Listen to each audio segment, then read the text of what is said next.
Staff nurse म्हणून काम करतानाच लॉ केला, त्याच्यानंतर तुम्ही न्यूट्रिशनिस्ट म्हणून कोर्ससुद्धा केलाय आणि पी-एच-डी सुद्धा केलेली हो. आहे. मग तुमची फॅमिली होती, दुसऱ्या बाजूला जॉब येस. होता, या सगळ्या गोष्टी मॅनेज कशा केल्या? कसं ही जी अचीव्हमेंट आहे ना, ती आपल्या एका व्यक्तीचे म्हणजे आपल्या स्वतःमुळे होत नसते, असं माझं म्हणजे ठाम मत आहे.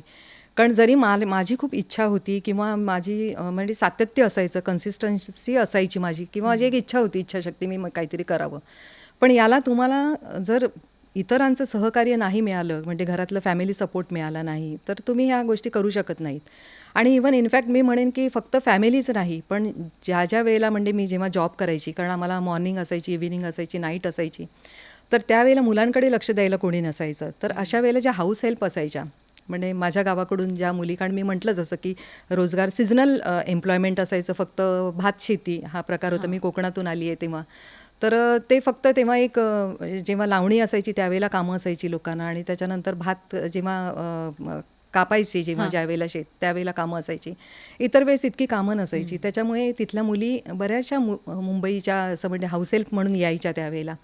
आणि तो एक मी तिथलीच लोकल असल्यामुळे माझ्यावर सगळ्यांचा विश्वास, इव्हन माझे टीचर तिथलेच असल्यामुळे, तर ते मला त्यांनी बऱ्याचदा तिथल्या मुली मला हेल्पसाठी यायच्या. अच्छा. आणि हो, आणि त्या घरामध्ये असायच्या आणि त्याच्यामुळे मी बाहेर पडू शकले. हं.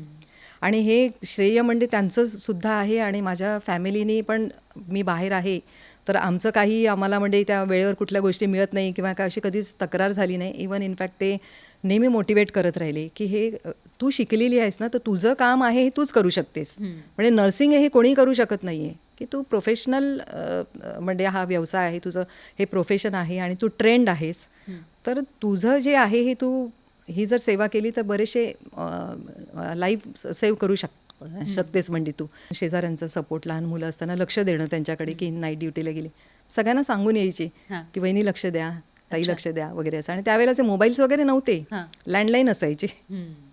त्याच्यामुळे ते घरी फोन करून सांगायचं किंवा लागलं नाही तर मग शेजारी फोन करून सांगायचं की बाबा काही विसरली आहे का, ह्या पण गोष्टी असायच्या. नाईटला गॅस बंद केला का, म्हणजे अशा छोट्या छोट्या गोष्टी आतासुद्धा फेस करत असतील मुली, म्हणजे माझ्या ज्या मैत्रिणी आहेत, नर्सेस आहेत त्या. तर त्या ह्या सगळ्या गोष्टी हे सगळेजण बघायचे. म्हणजे जरी मुली काम असायच्या मला हेल्प करायला, तरी पण यांचंही लक्ष असायचं अच्छा. शेजाऱ्यांचं.